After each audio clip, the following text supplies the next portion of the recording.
Good morning, America. Thanks for joining us here on the Andy Kirkendall Show, where Andy interviews actors, writers, filmmakers, athletes, musicians, songwriters, and more, and asks them, what do you do and why do you do it? So sit back, grab a cup of coffee, and enjoy the show.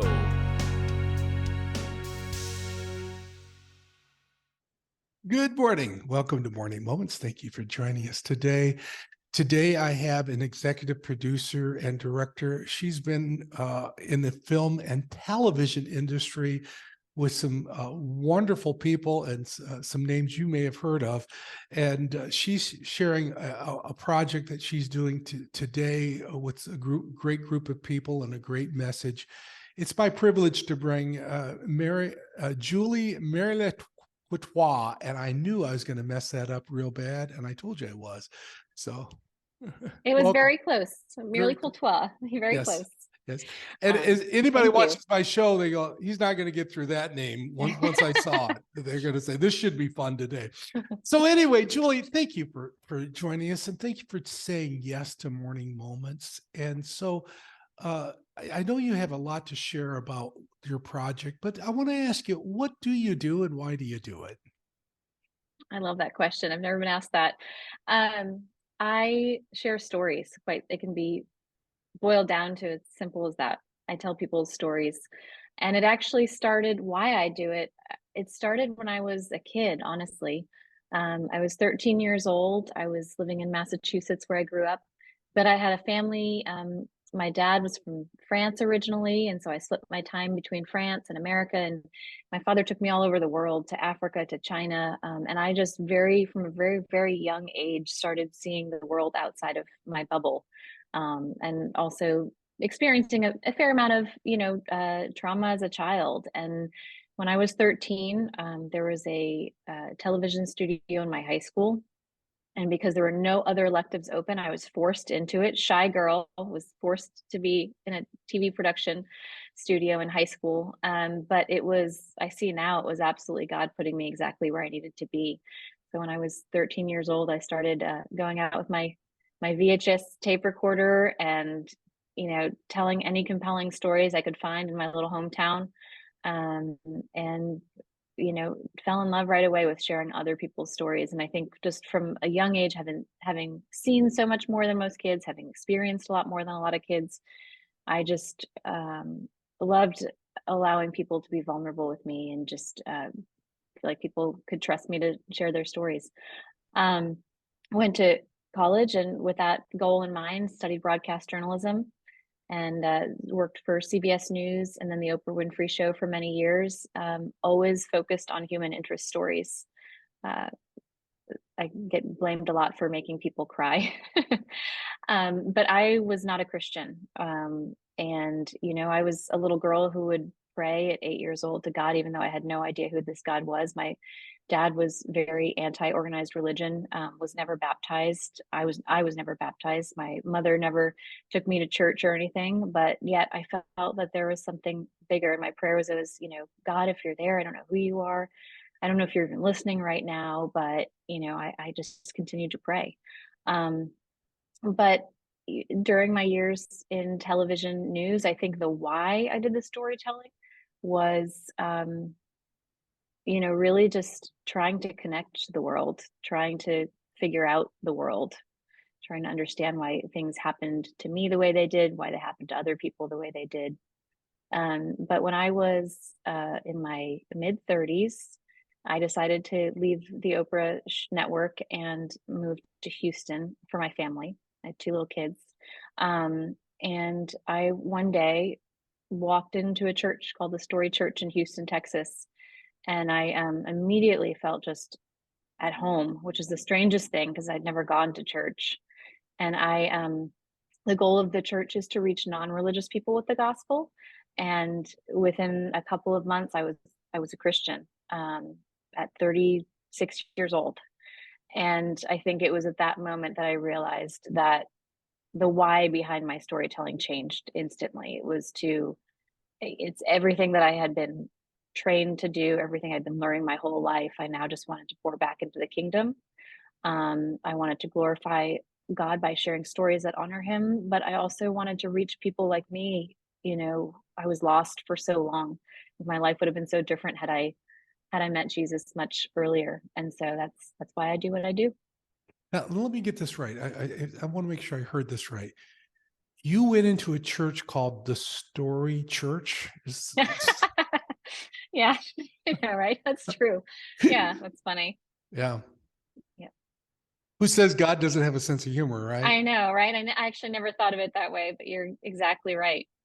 You're exactly right. And so the pastors quickly, so full disclosure, I was looking for a school for my kids. And in Houston, Texas, the best schools are Christian schools. And so I'm looking for a preschool for my kids. And I thought, well, church wouldn't be so bad for kids. That's probably a good thing to bring them to. And maybe I'll move up higher on the wait list if I, show up on a Sunday with my family. And so I told my husband the same thing. I said, let's just go check it out. Let's just go check out the church and, see what we think.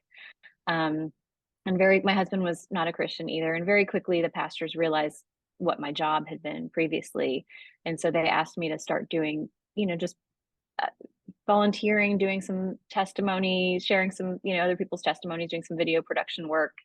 And it was through sharing those people's stories and interviewing them and meeting all these Christians that just were counter to everything I thought Christians were. Growing up in such a secular world, I had such a negative idea for who Christians were. And it was by meeting them and sharing their stories and hearing their stories that I just felt God working in me. And that's literally through storytelling is how I became a Christian.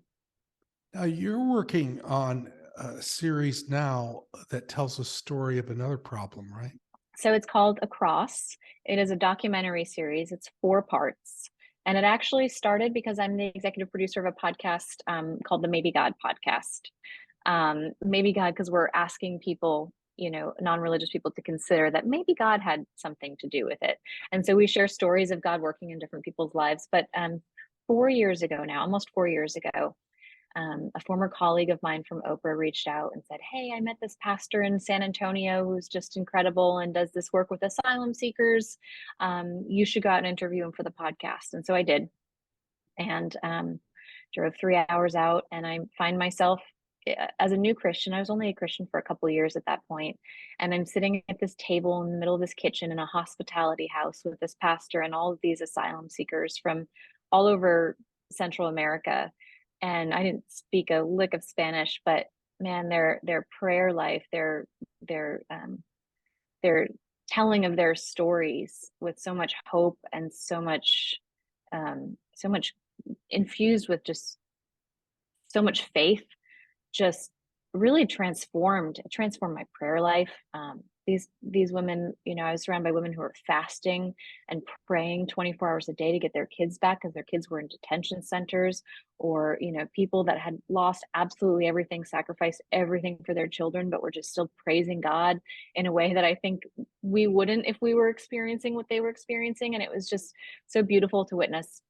So we did a podcast episode about it. And when I realized that listeners were just as sort of moved and transformed as I was after sharing those stories, it was 3 o'clock in the morning. I just felt God telling me so clearly, like, you've got to get back to video. You need to share these stories on video. And so I did. And so for 3.5 years, we followed 3 women and their children who are from Honduras and Guatemala. And I think what's so remarkable, what's highlighted in the documentary, is that the majority of asylum seekers, and I think this is what people don't realize, that are from Central America crossing into the US are evangelical Christians.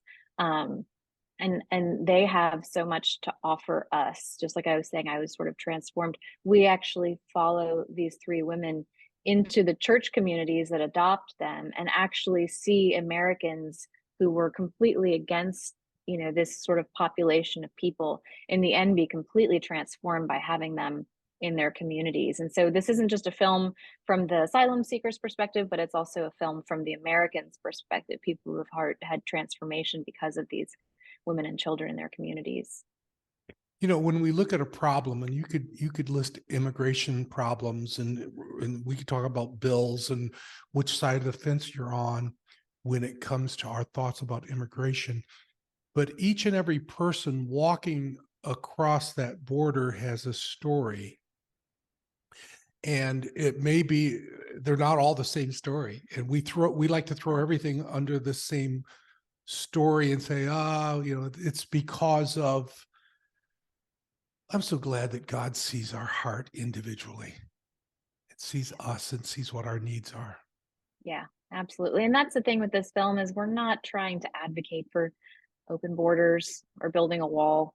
We don't get into the politics of it at all. We're just advocating for people to really see, these families, hear their stories, and to maybe have a more loving perspective to, their neighbors. Like, how are we going to treat these people that are already in our community?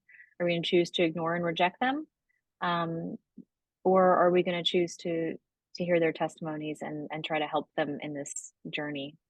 But what you're saying about God and how it's so great that God can see us. I mean, that's a beautiful thing about these stories is one of the nicest compliments I ever got about the film was somebody said to me, I never thought it was possible to capture a miracle on camera, and you have actually captured miracles. But when you follow these families for so long, you just see God working over and over again in their lives in the most miraculous ways. Um, and so, yeah, seeing them with the eyes of God, I think is a big motivator for the film. Whenever I ask the question, what do you do and why do you do it? I'm always amazed to hear the answers. And quite often, even before our turn to the Lord and our turn to salvation, God had given people a passion. Folks want to know what your purpose is. Find out what your passion is. Your purpose is usually wrapped up in your passion. And here Julie had this passion for storytelling long, long before she found the answer that Christ is loves her, cares for her, and he's got a plan for her. God's already put the plan in her heart with her passion. So ask yourself, folks, what's my passion? And am I following that? And if you ask yourself those questions, God will give you the answers. God knows your heart. It's up to us to hear his voice.